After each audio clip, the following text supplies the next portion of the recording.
সারা রাজ্যের বিভিন্ন স্তরের মানুষ যখন ধর্ষকদের শাস্তির দাবি নিয়ে দলে দলে রাস্তায় নেমে আজ একটানা 18-19 দিন গলা ফাটিয়ে আন্দোলন করে চলেছে যে উই ওয়ান্ট জাস্টিস, আমরা ন্যায় বিচার চাই, দোষীদের এই নির্মম অত্যাচারের জন্য নির্মম শাস্তি চাই।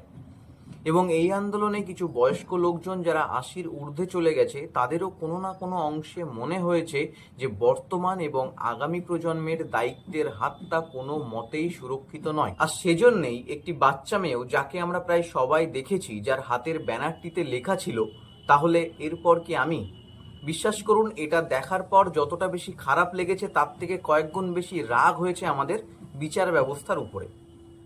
তাহলে আমাদের সমাজ মেয়েদেরকে নিয়ে কতটা সুরক্ষিত বোধ করে?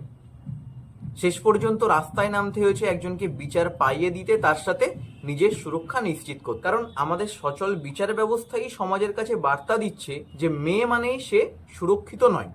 4 বছরের বাচ্চা থেকে 80 বছরের বুড়ি পর্যন্ত মেয়ে মানেই সে সুরক্ষিত নয়।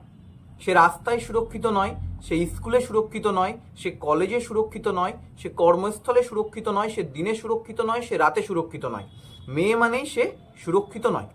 না হলে আজ 21 জন আইনজীবী দোষীদের পক্ষ নিয়ে আদালতে কখনোই লড়তেন না, এবং কখনোই কেউ বিচ্ছিন্ন ঘটনা বলে মন্তব্যও করতে পারতেন না। এই দুর্বলতার কারণ হলো, আমরা প্রতিবারই ধর্ষণকাণ্ডে দেখেছি ঠিক কোনো না কোনো নেতার ঠিক কোনো না কোনো অঙ্গ প্রত্যঙ্গ জড়িত থাকে। এই আরজিকর কাণ্ডের 18-19 দিনের মধ্যেই আরও 13-14টি মেয়েকে ধর্ষণ করা হয়েছে। ধর্ষিতার খবর, হয়তো সে বাড়িতে মুখ লুকিয়ে বসে আছে, না হলে লজ্জায় আত্মহত্যা করেছে, আর তা না হলে তাকে মেরে দেওয়া হয়েছে। ধর্ষক থানায় এসছিল, কিছুক্ষণ ছিল, তারপর বাড়ি চলে গিয়েছে।